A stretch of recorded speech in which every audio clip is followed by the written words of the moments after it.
Bismillahirrahmanirrahim. Alhamdulillahi Rabbil Alamin. Wassalatu wassalamu ala sayyidil mursalin wa ala alihi wa ashabihi at-tayyibin at-tahirin. Amma ba'd. Assalamualaikum warahmatullahi ta'ala wabarakatuh. Alhamdulillah, bersyukur kita kepada Allah Subhanahu wa taala kerana Allah Subhanahu wa taala masih memberi kita kesihatan dan juga ruang kesempatan untuk bersama-sama pada pagi ini meneruskan kembali pengajian kitab At-Taqrirat As-Sadidah fil Masailil Mufidah yang dikarang oleh Syekhuna Al-Habib Hasan Ibnu Ahmad Ibnu Muhammad Al-Kaf hafizahullahu ta'ala wa nafa'ana bihi fid daraini amin. Yang mana kitab ini ialah ringkasan ataupun kesimpulan kepada perbahasan-perbahasan penting dalam mazhab Syafi'i dan ditulis dalam uslub yang mudah dan diambil juga daripada pengajian Al-Allamah Al-Faqih Al-Muhaqqiq Zain bin Ibrahim bin Zain bin Sumit Al-Habib Zain Sumit dan juga ulama-ulama yang lain. Jadi insya-Allah pada pagi ini kita menyambung perbahasan haji. Kita tak habis lagi bab haji ni. Insya-Allah bila dah habis bab haji kita masuk perbahasan at-taharah daripada depan insya-Allah. Mungkin dalam 4 dars kita selesaikan bab haji. Jadi kita dah masuk perbahasan dam. Perbahasan dam. Maknanya mereka yang ada melakukan kesilapan atau muharrimatul ihram, kalau cukup syarat maka mereka kena bayar dam. Dam ada 4 jenis. Yang pertama damu tartib wa taqdir, yang kedua damu tartibin wa ta'dil, yang ketiga damu takhyirin wa ta'dil, yang keempat damu takhyirin wa taqdir. Daripada 4 dam ini kita telah bincangkan dam yang pertama iaitu ad-damu at-tartibi wa taqdir. Damu tartibi wa taqdir iaitu diwajibkan ke atas 5 individu iaitu al-mutamatti', kemudian mereka yang terlepas wukuf di Arafah, kemudian al-qarin, kemudian mereka yang meninggalkan satu kewajipan daripada kewajipan-kewajipan haji, kemudian mereka yang bermukhalafah dengan nazar mereka. Tapi dengan syarat-syarat yang telah kita selesai bincangkan. Pagi ini kita nak masuk dam yang kedua iaitu damu tartibi wa ta'dil. Damu tartibi wa ta'dil. Kita baca. Yajibu hadha damu ala ithnaini. Yang pertama al-muhsar, yang kedua al-mufsidu hajjahu bil jima'. Wajib dam ini ke atas 2 individu. Yang pertama al-muhsar, iaitu orang yang dihalang daripada menunaikan rukun-rukun haji. Yang kedua orang yang membatalkan, merosakkan hajinya dengan bersetubuh. Tafsiluhuma, perincian hukum ialah yang pertama al-muhsar. Kita nak bincang tentang al-muhsar dulu. Apa dia al-muhsar? Al-muhsar ialah wa huwa alladhi muni'a min itmami arkanil haji awil umrah bisababin min al-asbabi ka'aduwin aw maradin aw faqdi rufqatin aw ghairi dhalika. Al-muhsar ialah individu yang dihalang daripada menyempurnakan rukun haji ataupun rukun umrah. Dia dah ihram dah. Tak. Sampai satu tempat tak boleh disempurnakan rukun haji ataupun rukun umrah. Sebab apa tak boleh disempurnakan tu? Dihalang. Kerana ada musuh ataupun ada sakit ataupun dia hilang teman dan sebagainya. Itu kita panggil al-muhsar. Al-muhsar. Mereka yang dihalang daripada menunaikan rukun. Berbeza kalau mereka dihalang untuk menunaikan kewajipan. Kita sebut sebelum ni al-arkan dan juga al-wajibat dalam bab haji berbeza. Al-arkan kalau tinggal haji tak sah. Al-wajibat kalau tinggal haji masih sah. Tak cuma bayar dam. Okey, jadi kalau seseorang tu dihalang daripada menunaikan kewajipan seperti melontar jamrah, mabit, bermalam di Muzdalifah, maka ketika itu dia tidak boleh tahallul kerana dia boleh lagi untuk tawaf dan cukur. Tak? Kemudian melontar dan juga bermalam tu, yang dia dihalang daripada buat, maka dia kena bayar dam. Jadi dia cover dengan bayar dam lah. Dia cover dengan bayar dam, dia tak boleh tahallul. Berbeza dengan al-muhsar yang kita nak bincang ni. Okey, hukumul muhsar, hukum bagi muhsar. Yatahallalu idza uhsira min ihramihi bi dhabhi shatin thumma al-halqi ma'a niyyati at-tahallul bihima, fa in ajaza tasaddaqa bi qimatiha ta'aman, fa in ajaza 'addala dhalika at-ta'ama amdada فيصوم عن كل مد يوما أي يصوم بعدد الأمداد إلا إذا اشترط عند الإحرام فقال اللهم محلي حيث حبستني فيسقط الدم ويتحلل بالحلق مع النية فقط. Jadi hukum bagi muhsar ialah dia tahallul, dia kena tahallul. Tahallul ni makna keluarkan diri daripada seorang yang sedang ihram kepada seorang yang halal. Itu makna tahallul. Dia kena tahallul bila mana dihalang daripada menunaikan rukun haji tu.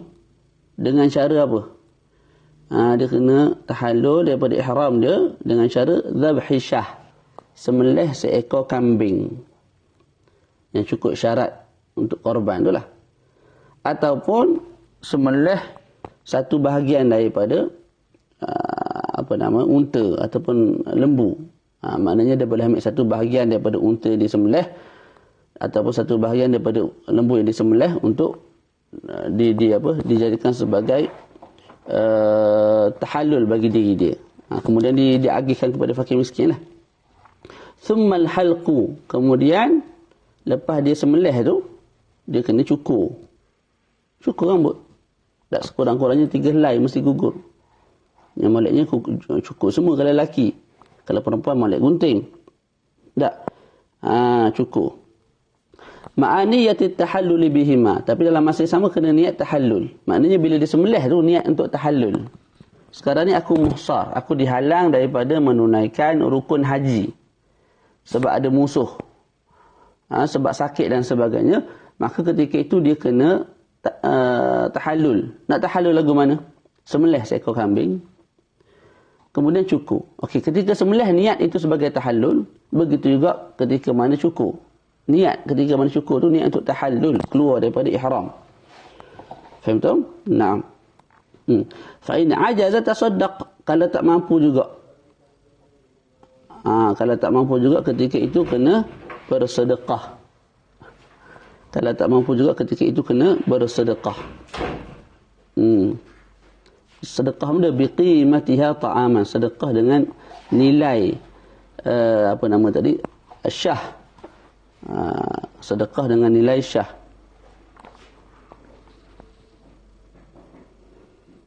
Contoh syah kambing tu nilainya kita sebutlah 1,000. Maka dia kena beli dengan RM1,000 tu makanan. Tak. Iaitu beras lah. Kemudian diagihkan kepada fakir miskin. Dalam masa yang sama, ketika mana dia buat proses sedekah tu, dia kena cukur juga dah. Lepas tu dia cukur. Dan niat ketika mana sedekah dan juga cukur tu, niat apa? Niat untuk tahallul. Fa in ajaza, kalau tak mampu juga, adalah zalika ta'am amdadan. Kalau tak mampu juga, maka dia kena nilaikan makanan tu dalam bentuk mud, dalam bentuk cupak. Maknanya tadi asal dia kena sembelih seekor kambing. Lepas tu cukur. Tak mampu sembelih, maka kita sebut apa? Kambing tu berapa ribu, 1,000. Maka 1,000 tu beli beras dan bagi pada fakir miskin kawasan tu. Tak. Kalau tak mampu juga,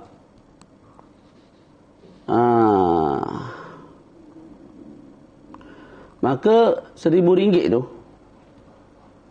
boleh beli berapa mud makanan, beras. Kita sebutlah RM1,000 boleh beli, ni kalau kita guna duit Malaysia lah, RM1,000 boleh beli dalam Allahumma salli ala Muhammad 250 mud. Kita boleh dapatkan 250 cupak beras. Maka ketika itu dia kena puasa selama 250 hari. Dia kena puasa berapa hari? 250 hari. Itu maksud dia. Illa idza ishtarata inda al-ihram, melainkan kalau dia syaratkan ketika mana dia mula-mula ihram dulu. Maksudnya ihram tu dia sebut apa? Allahumma mahalli haitsu habastani. Ya Allah,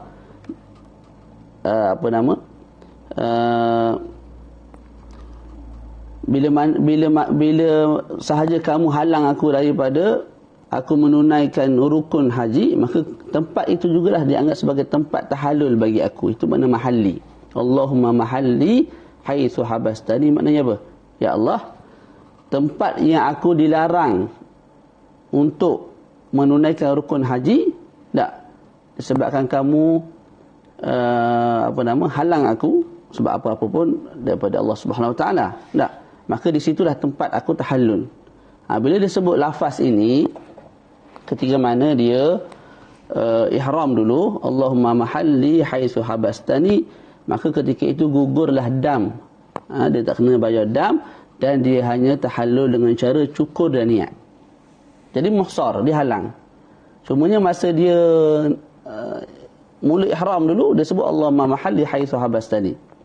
Mana-mana aku disekat, tempat tu jadi tempat tahallul aku. Aku jadi halal. Maka ketika itu dia nak tahallul lagu mana? Bila dia dihalang sungguh. Tak, ada cukur. Cukur 3 helai rambut dalam masa sama, niat itu sebagai tahallul. Selesai. Tak perlu nak bayar seekor kambing, tak perlu nak sedekah dengan nilai kambing itu dan seterusnya puasa, tak perlu. Naam. Wa takunu al-fidyatu fi mahalli ihsarih. Okey, fidyah nak bayar di mana? Nak sembelih kambing tu di mana? Nak bayar sedekah dengan nilai kambing tu di mana? Kita sebut di tempat seseorang itu diihsarkan, dilarang untuk. Maknanya kalau di ihram awal, di rumah lagi ihram di Malaysia ni. Lepas tu dia sampai ke LIA tak boleh pergi. Baru dapat tahu Saudi larang daripada orang luar masuk, contohlah. Faham tak? Maka ketika itu di KLIA tu cari kambing apa semua sembelih di area-area itu, lepas tu agihkan pada orang yang ada di kawasan tu. Fala yajibu alaihi an yafdiya fil haram. Tak wajib dia sembelih kambing apa semua tu di tanah haram. Buat di tempat yang dia dihalang untuk pergi dan menunaikan rukun haji tersebut. Naam. Wal aula ni muka surat 511. Kalau yang nak tengok kitab lah 511 yang kita Arab. Wal aula lil muhsar fil bidayah as-sabru in raja zawala hasrihi qabla fawatil wuquf bal law dhanna zawalahu qabla fawatil haji aw qabla mudhi 3 ayamin fil umrah umtuni atahalluluh. Okey. Yang lebih molek, lebih syomel, lebih aula bagi orang yang dihalang ini, pada permulaan dihalang itu, dia sabar. Tak, contoh sampai di Jeddah dihalang untuk masuk untuk menunaikan amalan haji. Tak. Maka pada permulaan sabar dulu. Aulanya sabar. Itu pun kalau dia berharap halangan tu akan hilang lah. Tapi kalau tidak ada harapan sungguh dah, sembelih terus tak ada masalah. Faham tak? Jadi asalnya orang yang diihsar pada permulaannya sabar kalau dia berharap hilangnya dia punya larangan tersebut sebelum daripada habis wukuf. Tu sabar dulu. Malah kalau dia sangka dengan sangkaan yang kuat akan hilangnya larangan daripada dia menunaikan haji sebelum daripada luputnya haji, maka ketika itu haram dia tahallul. Tak. Begitu juga kalau dia sangka dengan sangkaan yang kuat, dia zan akan hilangnya larangan sebelum berlalunya 3 hari 3 malam dalam menunaikan umrah. Ketika itu haram dia tahallul. Kesimpulan dia, asal bagi orang muhsar ni pada permulaan dia sabar. Itu satu. Bila dia sunat sabar tu, kalau dia berharap larangan tu akan terangkat sebelum luputnya wukuf di Arafah. Adakala jadi haram? Bila haram dia tahallul? Orang yang muhsar ni haram tahallul kalau dia zan larangan itu akan hilang sebelum luput haji ataupun sebelum berlalunya 3 hari dalam umrah. Maknanya hari ini dia dihalang, esok dia jangka benda tu, dia zan benda tu akan hilang, larangan tu akan hilang, maka haram dia apa? Haram dia tahallul. Itu kalau dalam umrah lah. Terus hukumu tahallulil marid, hukum tahallul orang yang sakit. La yatahallalul muhrimu bi mujarradi maradih, orang yang sedang ihram kemudian sakit. Adakah terus boleh tahallul? Kita sebut tak boleh. Tak boleh tahallul terus. Lepas tu nak buat lagu mana? Fa'alaihi an yastamirra ila an yabra. Dia kena sabar dalam ihram sehinggalah dia sembuh. Disembuhkan oleh Allah. Fa in fatahu al-wuquf fa'alaihi damul fawat. Kalau terlepas wukuf di Arafah, tak, dia sakit, nak tahallul terus tak boleh. Lepas tu sabar sehingga sembuh. Okey, dalam proses sabar tu terlepas wukuf di Arafah, maka bayar dam. Dam apa? Dam tertib wa takdir, iaitu dam bila mana seseorang tu terlepas wukuf di Arafah, kemudian dia tahallul dengan amalan umrah. Lepas tu dia boleh tahallul dengan amalan umrah, selesaikan tahallul haji dia tu dengan amalan umrah. Melainkan kalau disyaratkan, orang yang sakit disyaratkan ketika mana ihram, maka ketika itu dia terus boleh tahallul dengan semata-mata dia sakit. Oleh sebab itu Syekh sebut bawah tu, wa yatahallalul maridu wa ghairuhu ala mashtaratahu. Maka orang yang sakit dan selain daripada orang yang sakit boleh tahallul berdasarkan apa yang dia syaratkan ketika mana ihram dulu. Ketika mana mula-mula ihram dulu, apa yang disyaratkan, maka dia boleh tahallul berdasarkan apa yang dia syaratkan. Sebab orang yang muhrim ni dia boleh syaratkan tak, ketika ihram tu dia boleh syaratkan apa-apa syarat yang ada tujuan yang diharuskan oleh syarak. Seperti kalau aku sakit maka aku jadi halal, kalau aku hilang kawan-kawan yang bersama-sama dengan aku datang ke Mekah ni, maka aku jadi halal. Kalau ada musuh datang untuk mengacau aku di sini, maka aku jadi halal. Itu semua boleh disyaratkan ketika mana mula-mula ihram. Fa yatahallalu bil halqi wan niyyati faqat. Wa fi dhalika suwarun. Dan di bawahnya ada beberapa gambaran. Ini gambaran nak cerita tentang syarat-syarat yang disyaratkan oleh orang sakit ketika mana mula-mula ihram. Masa mula-mula ihram tu tak sakit lagi. Mula-mula ihram dulu dia tak sakit lagi. Tapi dia sebut syarat-syarat ni. Ada beberapa gambaran, ada 4. Yang pertama dia sebut apa? Taratan yaqulu in maridtu fa inni atahallalu. Dia sebut kalau aku sakit, dia niat gitulah, kalau aku sakit aku jadi halal. Maka orang lagu ni semata-mata dia sakit tak, dia boleh tahallul dengan cukur dan juga dengan niat. Dia ambil pencukur-cukur, dalam masa sama dia niat itu sebagai tahallul, boleh, tak ada masalah. Sebab itu yang disyaratkan. Yang kedua, wa taratan yaqulu in maridtu fa inni atahallalu bila hadiyin. Ay bila dhabhin fayatahallalu bil halqi wan niyyati kadzalik. Yang kedua dia sebut kalau aku sakit aku halal tanpa kena sembelih. Maka bila dia sakit, dia tiba sakit sedang ihram tu, ketika mana sedang ihram, maka dia jadi halal dengan cara apa? Cukur. Dia cukur dan dia niat itu sebagai tahallul. Maka selesai, dia dah jadi halal. Yang ketiga, wa taratan yaqulu in maridtu fa inni atahallalu bil hadi. Yang ketiga dia sebut masa mula-mula ihram, kalau aku sakit maka aku jadi halal dengan sembelih. Maka ketika itu dia wajib sembelih dan cukur. Lepas sembelih tu dia cukur. Bila cukur dan juga ketika sembelih tu dia kena niat apa? Perbuatan aku ini ialah untuk tahallul. Untuk tahallul. Yang keempat, taratan yaqulu in maridtu sirtu halala. Kalau aku sakit maka aku jadi halal. Tak? Ketika itu dia tidak wajib buat apa-apa. Semata-mata sakit tu jadi halal.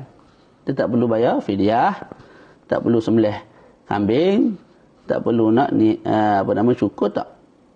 Itu kalau disebut in maridtu sirtu halalan. Kalau aku sakit, kalau aku ditimpa sakit, maka aku jadi orang yang halal. Maka tidak wajib ke atasnya sesuatu. Selesai. Okey, faham tak ni? Okey. Ini masalah yang agak rumit dan juga kitab ni untuk talabatul ilm lah sebenarnya. Talabatul ilm al-mubtadi'in. Jadi boleh jadi orang awam dengar tak berapa nak jelas tu, biasalah. Dia tak semua benda kita belajar sekaligus faham. Tak. Saya nak faham pun makan hari, makan masa, makan tahun. Masalah lagi orang lain. Masalah lagi orang lain tu bukan makna kan salah faham pula. Maknanya siapa-siapa sahaja bila dalam proses belajar dia begitu. Kalau first time dengar gitulah. Dia tak mudah untuk kita faham sekali dengar sahaja. Tu makan masa. Masalah tu, satu masalah disebut hal yasqutu 'anil muhsari fardul haji. Adakah gugur bagi orang yang muhsar kewajipan haji, fardul haji? Jadi gini, saya pergi haji. Tak.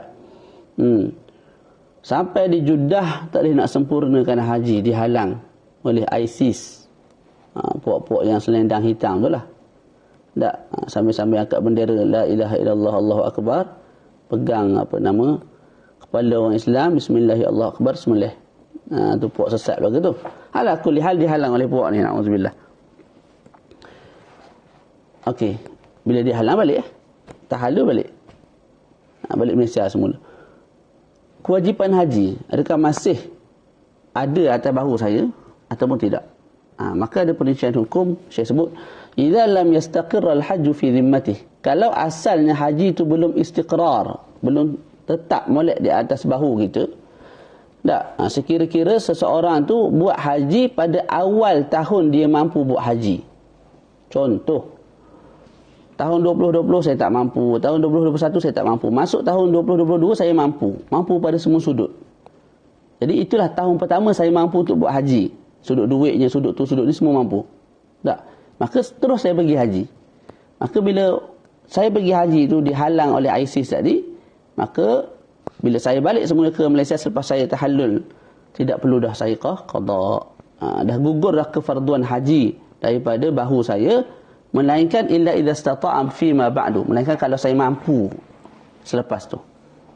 Mana tahun 2020 pergi tak ada buat, kena balik semula. Okey, 23 tak mampu, 24 tak mampu, 25 tak mampu, 26 tak mampu, masuk 20-30 mampu balik. Allah Ta'ala bagi kekayaan, ada orang hamba Allah Ta'ala sedekah 3-4 juta kepada saya, contohlah. Amin ya Rabb. Tak, contoh. Jadi ketika itu kewajipan itu jadi wajib balik ke atas saya. Saya kena pergi pula lah. Itu satu perincian. Yang kedua, wa amma idza istaqarra al-hajj fi dhimmati fayajibu alaihi wa la yasqutu anhu fardul haji. Berbeza dengan orang yang masa mula-mula dia mampu pergi haji pada tahun 2020 dia tak pergi. 2021 dia mampu juga tak pergi. 2022 tak pergi juga walaupun mampu. Masuk 2030 baru dia pergi. Sedangkan daripada 2020 sampai 2030 tu setiap tahun dia mampu. Tapi dia tangguh sampai 2030 baru dia pergi. Bila dia pergi, dihalang untuk menunaikan haji sedangkan dah ihram. Tak, maka kita sebut haji itu masih ada di atas bahu kamu. Tak, kamu kena tunaikan selepas itu, kena qada selepas itu. Faham tak? Tu tidak gugur kefarduan haji bagi kamu, kamu kena qada selepas tu. Nah. Kemudian kita bincang sikit sebelum kita berhenti. Tak, 6:08 dah. Kita berhenti dah lepas ni. Tengok keadaan. Kemudian saya sebut perbahasan yang lain, allazi yajuzu lahum man'u ghairihim minal haji wal umrati wala qada'a alaihim. Sahabat-sahabat yang nak dengar perbahasan kitab daripada awal boleh dengar di YouTube. Tapi saya tak start daripada awal betul lah. Baru ni ambil daripada bab jenazah, kemudian bab solat Jumaat, kemudian solat tu solat ni, kemudian bab haji. Lepas ni baru kita start daripada awal balik. Tu boleh tengok di YouTube insya-Allah. Ada sebarang soalan boleh tanyalah, tidak ada masalah. Jadi sekarang ni nak bincang individu yang ada hak untuk menghalang orang lain menunaikan haji dan umrah. Faham tak?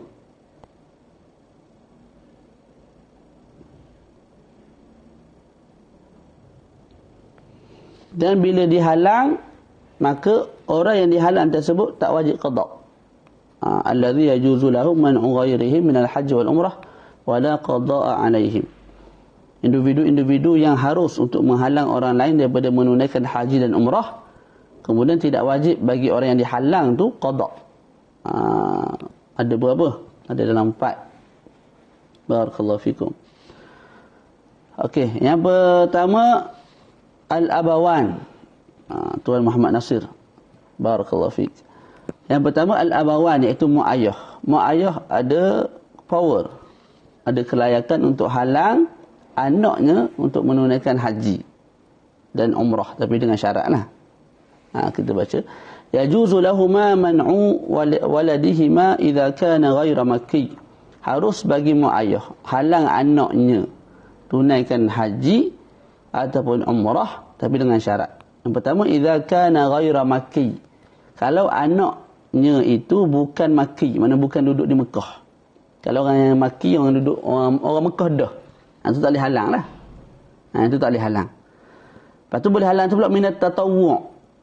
Anak nak buat haji sunat, mana dah pernah dah buat haji, nak buat haji pula kali kedua anak. Pak boleh halang. Ibu dan ayah boleh halang. Adapun kalau anak tu baru nak buat haji yang fardu, maka mak ayah tak boleh halang. Sama ada anak tu duduk di Mekah ke tidak duduk di Mekah ke, mak ayah tak boleh halang. Jadi mak ayah boleh halang bila haji, bila anak nak buat haji haji sunat, umrah sunat. Tak. Kalau nak buat yang fardu tak boleh halang lah, mak ayah tak boleh halang. Tak boleh halang tu sama ada anak memang duduk di Mekah ataupun duduk di luar Mekah, Malaysia dan sebagainya. Melainkan tu dia. Melainkan apa? Melainkan kalau mak dan ayah halang itu atas tujuan khaufut tariq, mana takut dalam perjalanan tu dapat maklumat dalam keadaan huru-hara di Saudi dan sebagainya, ada Daesh, ada tu, ada contohlah. Tak, dalam keadaan keselamatan di udara pun tak selamat. Ada orang duk main perang antara dua negara, lalu orang panggil peluru pepandu tu lalu dekat atas tu, takut kena helikopter atau helikopter benda flight yang kita bawa ke Saudi dan sebagainya. Tak, bila itu alasannya, maka boleh, mak ayah boleh halang. Ataupun itulah, itu antara sebab yang mak ayah tetap boleh halang walaupun sunat, walaupun haji dan umrah itu fardu. Okey, asal tak boleh. Baca al-abawani yajuzu lahumā man'u waladihima idza kana ghaira makki min at-tatawwu'i bi hajjin aw umratin ibtida'an wa dawaman. Mak ayah boleh halang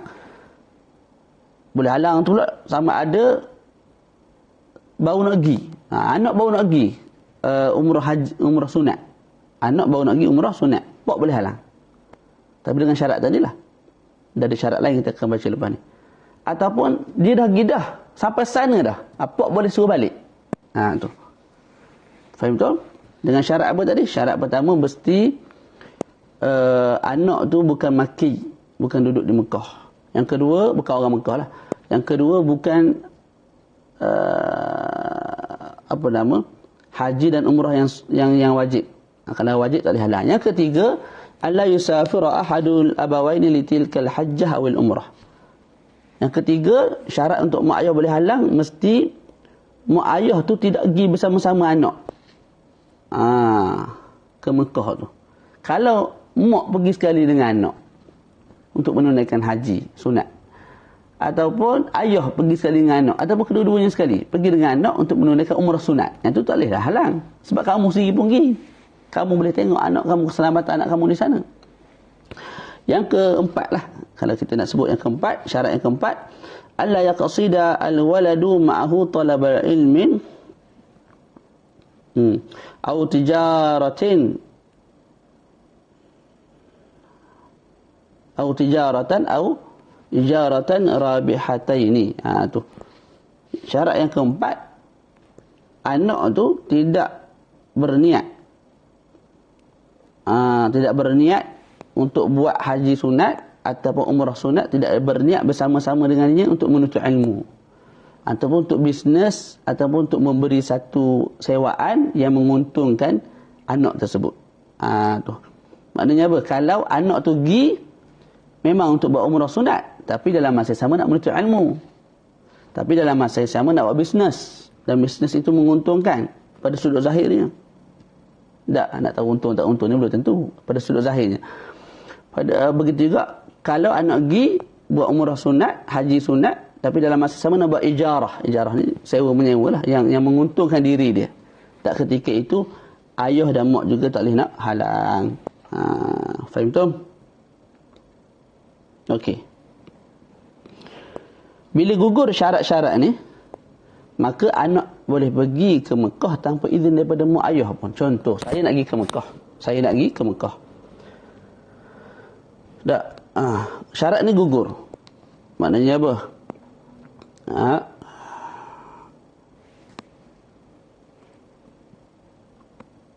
Saya nak pergi ke Mekah untuk buat haji fardu.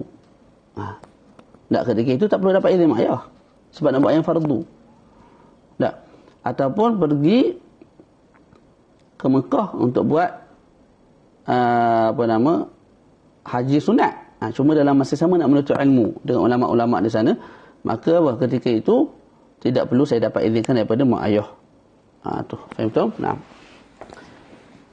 Jadi kesimpulan dia, ayah dan ibu ada hak untuk halang anak menunaikan haji dan umrah yang sunat.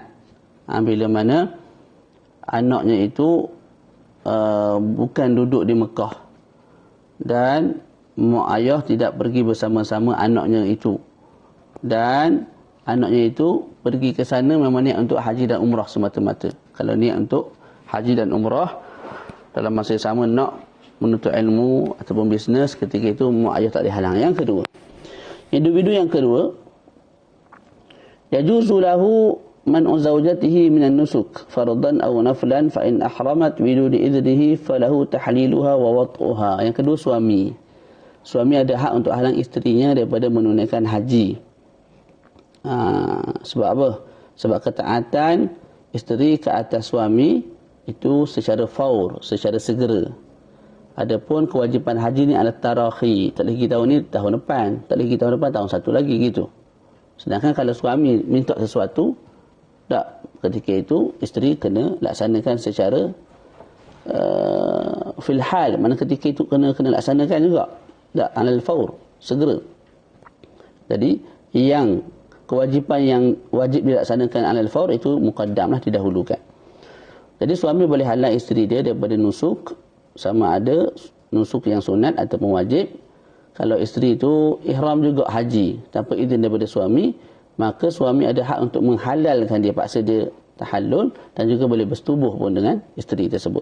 Yang ketiga, as-sayyid, tuan. Tuan.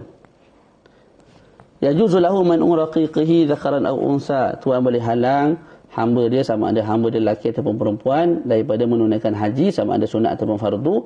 Fa in ahrama biduni idnihi, kalau ihram juga, hamba dia tu ihram juga haji dan umrah tanpa izin daripadanya, falahu tahliluhu wa fi'lu muharramatil ihrami bih.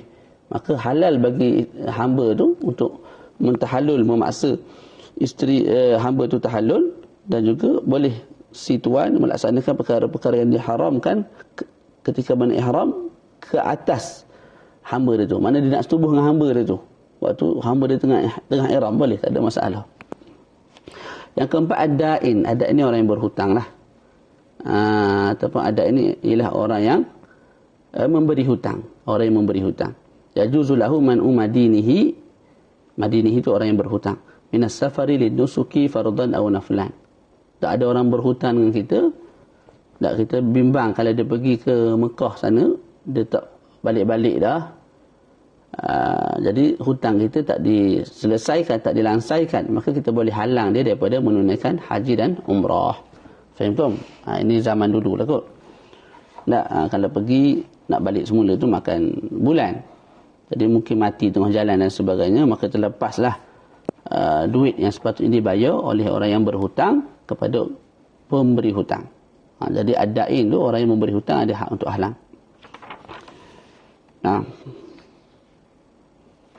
Tak apa, kita baca habiskanlah. Nah. Yang kedua, iaitu individu yang wajib membayar dam at-tartib wa ta'dil. Tak. Yang pertama al-muhsar, yang kedua ialah orang yang merosakkan hajinya dengan jima'. Al-mufsidu hajjahu bil jima' ay yajibu hadha ad-damu idza wati'a al-wat'a. Wajib dam ini bila mana seseorang tu bersetubuh. Sama ada suami menyetubuh isteri ikut depan, ikut belakang, walaupun seseorang tu bersetubuh dengan binatang. Tak, walaupun dengan berlapik. Dia pakai alat-alat tertentu, berlapiklah kemaluan itu. Sekalipun lapik tu besar, kasar, tebal. Tak, bila mana masuk saja kepala zakar dalam mana-mana kemaluan, kubul, dubur ataupun kemaluan binatang sekalipun, maka itu dipanggil sebagai al-jima' syar'an. Pada sudut syarak dianggap sebagai jima' dah. Maka jima' yang begitu dia akan merosakkan haji. Tak, walaupun orang yang berjima' tu budak kecil ataupun hamba. Tak, kita sebut hajinya batal, hajinya dah musnah. Cumanya budak kecil tu kalau dia nak qada juga tahun tu, tak, ataupun budak kecil tu dan juga hamba tu kalau dia nak qada juga haji ketika mana dia sedang budak ataupun sedang hamba, maka sah qada tersebut. Okey. Bila batal tu? Kalau bersetubuh ketika menihram, wa huwa ma kana qabla tahallul al-awwal atau qabla al-faraghi min al-umrah. Kalau persetubuhan berlaku sebelum tahallul awal. Ini dalam haji. Haji kita sebut ada dua tahallul. Sebelum tahallul pertama, dia setubuh dah. Kita sebut haji batal. Ataupun umrah. Umrah, sebelum selesai amalan umrah. Sebelum selesai amalan umrah, dia setubuh. Maka batal umrah dia tu. Walaupun dia nak tahallul apa? Kalau dia nak selesaikan amalan umrah, antaranya rukun umrah ialah cukur. Cukur 3 helai rambut. Sekarang ni dia cukur 2 helai, baki selai lagi. Sebelum dia cukur selai lagi tu, dia setubuh. Kita sebut umrah kamu batilah. Umrah kamu batilah, rosak. Musnah. Naam. Okey, orang yang batal haji dengan bersetubuh ni ataupun umrah dengan setubuh, apa dia kafarah dia, denda dia, dam dia, badanatun. Itu yang pertama, kena keluarkan sembelih seekor badanah. Apa badanah? Unta. Seekor unta, sama ada jantan ataupun betina. Badanah ta pada badanah tu apa?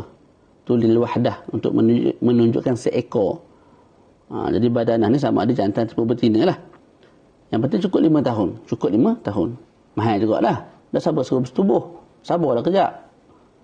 Tak. Jangan-jangan pergi haji. Sabarlah kejap. Fa in ajaza fa baqarah. Kalau tak mampu maka bebaskan ataupun sembelih pula seekor lembu. Pilih tak ada. Nak beli badanah, nak beli unta, maka beli baqarah. Beli baqarah, lembu sembelih. Fa in ajaza fa sab'un syiyah. Kalau tak mampu kena sembelih 7 ekor kambing. Tak mampu juga, pitih tak ada, beli 7 ekor kambing. Kalau kambing murah lagi tak. Fa in ajaza qawwamal badanah. Okey, kalau tak mampu juga, yang pertama kena sembelih unta, tak mampu sembelih lembu, tak mampu sembelih 7 ekor kambing, tak mampu juga, maka kena nilaikan qawwam, taqwim al-badanah, kena nilaikan unta tadi tu. Unta contohlah, kita sebut unta harganya berapa? Syekh sebut sini contoh 1,500 rial. 1,500 rial contoh di zaman bila ni kita ni tulis. Contohlah 1,500 rial unta. Tak? 1,500 rial tu kita convertkan kepada mud cupak. Berapa banyak boleh beli, berapa cupak boleh beli beras, makanan asasi, gandum dan sebagainya dengan 1,500 cupak. Kita sebut boleh beli beras dalam 500 cupak. 500 cupak. Dengan 1,500 rial kita boleh beli 500 cupak beras. Maka dia kena puasa selama 500 hari. Berapa tahun tu kena puasa? Setahun lebih. Itu hukum dia. وتجب هذه الفدية على الرجل فقط عند الرمل مطلقا وخلافا لابن حجر. Okey, fidyah ni siapa kena bayar? Hak setubuh tu dua orang, dia tak boleh setubuh seorang. Tak, jantan dengan betina, lelaki dengan perempuan bersetubuh. Imam Ramli sebut yang kena bayar fidyah ni tok lelaki. Tok lelaki, suami kena bayar. Apa-apa hal keadaan pun suami kena bayar. Tapi Imam Ibn Hajar sebut ada perincian hukum. Kita bacalah perincian hukum yang disebut oleh Imam Ibn Hajar. Imam Ibn Hajar sebut jima' ni ada 6 jenis. 6 jenis. Pertama, kalau bersetubuh, yang pertama la yajibu fihi syai'. Bersetubuh dan tidak wajib baginya sesuatu. Iaitu orang yang lupa. Pergi haji sedang ihram, lupa suami isteri setubuh. Tak ingat dia sedang ihram. Hak ni babi sungguh raya ni. Tak.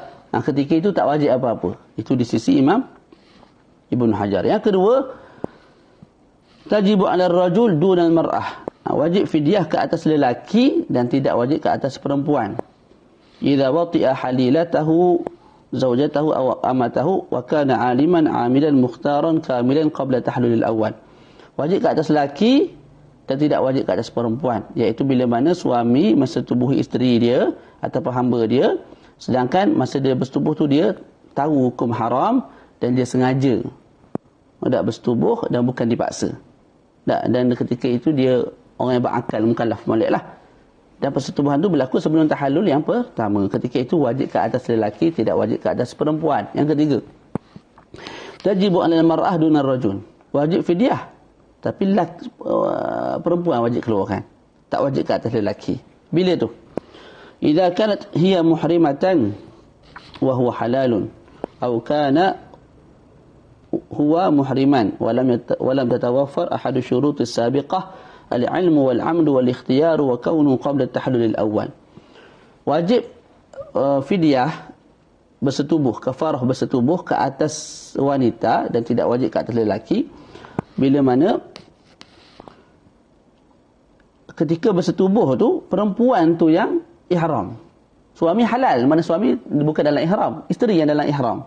Bersetubuh dua orang tu, maka isteri yang kena bayar sebab dia yang dalam ihram. Ataupun suami ihram juga. Cuma suami tak cukup syarat tadi. Suami bersetubuh dengan isteri, dua-dua ihram. Cumanya suami ni apa? Tak sedar. Tidak tahu hukum haram. Ataupun dipaksa. Tak. Suami dipaksa, isteri tak dipaksa. Tak. Ataupun selepas daripada tahallul yang pertama. Mana persetubuhan tu berlaku selepas tahallul yang pertama. Jadi ketika itu walaupun suami tu ihram, tak, kita sebut wajib ke atas isteri yang bayar fidyah. Jadi bila isteri wajib bayar fidyah, wajib bayar kafarah? Bila mana isteri yang muhrimah, suami tak, satu. Ataupun suami muhrim, tak. Tapi suami tak cukup syarat tadi. Mana bila bersetubuh tu dia tak tahu hukum haram, ataupun tak sengaja, terlupa dalam keadaan ihram, ataupun dipaksa, ataupun bersetubuh tu berlaku selepas daripada tahallul yang pertama. Maka ketika itu yang wajib bayar fidyah itu perempuan lah. Yang keempat, jenis jima' yang keempat. Jima' saja ada 6 jenis. Tu di sisi Imam Ibn Hajar. Tajibu 'ala ghairihima, wajib ke atas selain daripada suami dan isteri. Idza kana sabiyan fatajibu 'ala waliyhi. Ni kalau yang bersetubuh tu budak kecil. Mana suami kecil, contohlah suami umur 10 tahun, isteri umur 10 tahun. Dua-dua tu belum balik. Contoh. Dua-dua tu belum balik. Tak keluar air mani, tak keluar haid dan sebagainya. Bersetubuh dua orang tu ketika ihram. Siapa yang wajib kena bayar fidyah? Kafarah? Wali mereka. Wali suami lah. Wali suami. Tajibu 'ala kulli minhuma. Yang kelima, wajib ke atas suami dan isteri. Ni wallahu a'lam ni. Rasanya wajib secara munfaridan lah. Ni kena sekor badanah. Tak, suami pun kena sekor badanah. Sebab tu disebut tajibu 'ala kulli minhuma. Itu kalau berzina, na'udzubillah. Seorang muhrim berzina dengan seorang muhrimah. Sedang buat haji ni, dua-dua ni. Tak. Kemudian berzina, mana bukan suami isteri lah. Maka kedua-duanya kena keluarkan kafarah. ataupun bersetubuh ataupun lelaki bersetubuh dengan syubhah dengan seorang wanita, maka kena keluar juga kafarah jima' ke atas suami, ke atas lelaki dan perempuan, ke atas lelaki dan perempuan. Itu pun dengan syarat, kena cukup syarat sebelum itulah.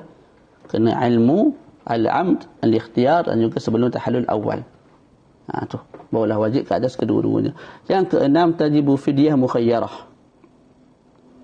Wajib fidyah secara mukhayyarah, pilihan. Idza jama'a bainal tahallulaini, bila bersetubuh antara dua tahallul, mana selepas tahallul pertama baru bersetubuh. Tak. Ataupun dia bersetubuh sebelum tahallul pertama. Tak. Itu selesai dah setubuh tu. Kita sebut bayar kafarah apa semua. Okey, lepas tu, sebelum habis tahallul pertama tu, tadi setubuh dah, setubuh pula.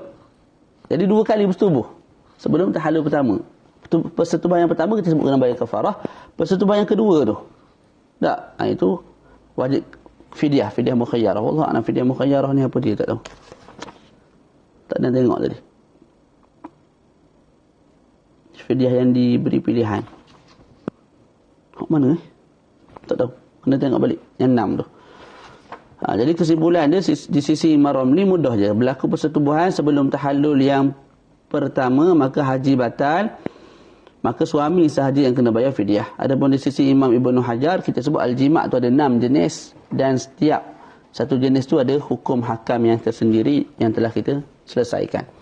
Qala sahibu Safwati Zubat, وعمد وطئ للتمام حققا مع الفساد والقضاء مضيقا كالصوم تكفير صلاة باعتداء وبالقضاء يحصل ما له العدا فصح في الصبا ورق كفره بدانة إن لم يجد فبقرة ثم الشياه السبع فالطعام بقيمة البدنة فالصيام بالعد من أمداده. Okey, misal للتوضيح, contoh supaya jelas. Saya baca terjemahan dulu lah. Suami ataupun seorang pemuda bersetubuh dengan isteri dia sebelum tahallul pertama. Masa bersetubuh tu dalam keadaan sengaja, bukan lupa, tahu hukum haram, kemudian bukan dipaksa. Apakah hukumnya? Apa yang wajib dikeluarkan? Tak, yang pertama kita sebut haji dia fasid, rosak. Wa yajibu alaihi itmamu haji, dan wajib dia sempurnakan haji. Ni keistimewaan haji. Bila dah rosak, kena sempurnakan sampai habis juga. Kalau kita sembahyang, kita kentut rakaat kedua, tak boleh habis sampai rakaat keempat. Kena keluar sembahyang baru. Tak, haji tak. Bila dah rosak haji tu, kena sempurnakan sampai habis juga. Tahun depan qada balik. Faham tu? Dan qada tu pula alal faur, segera. Tahun depan teruslah. Wa tazamuhu al-kafaratul uzma, dan wajib bagi dia, ke atas dia bayar kafarah uzma. Apa dia? Badanatun, tu yang pertama. Kena keluarkan sembelih seekor unta. Tak mampu, ni unta, bakarah apa semua ni yang cukup syarat dalam korban. Yang kedua, mesti bakarah. Cari bakarah, lembu.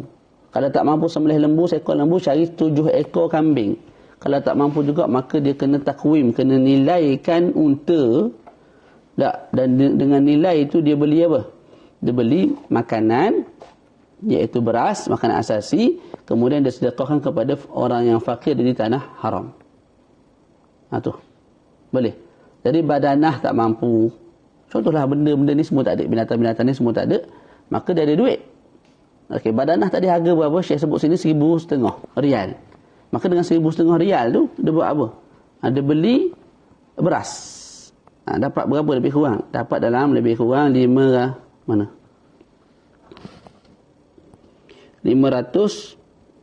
kis, 500 cupok, 500 bekas lah. Dalam setiap bekas tu 1 cupok. Dia bagi fakir miskin kat sana. Kalau tak mampu juga, barulah berpindah kepada yang nombor 5. Nilai badanah tadi 1,500. 1,500 kita boleh beli 500 mud beras. Tak mampu nak beli, tak, maka dia kena puasa 500 hari.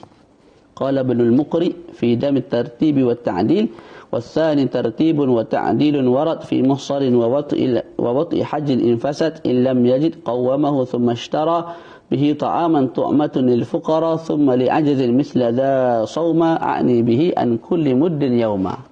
والله أعلم. InsyaAllah nanti kita sambung Dam yang ketiga iaitu as-salisu damut takhyir wa ta'dil. Dam ini wajib ke atas mereka yang membunuh binatang buruan ketika mana sedang ihram ataupun perincian yang akan datang nanti. Yang kedua, bagi orang yang memotong pokok. Tu boleh. Kemudian dam yang keempat, dalam 1, 2, 3 lagi kelas, 4 kelas lagi habis perbahasan haji. InsyaAllah kita start balik daripada awal lah. Daripada awal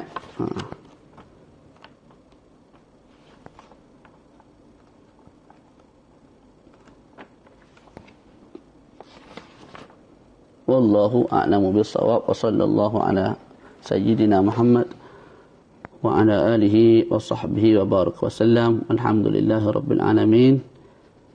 Terima kasih sudi mendengar. Assalamualaikum warahmatullahi taala wabarakatuh.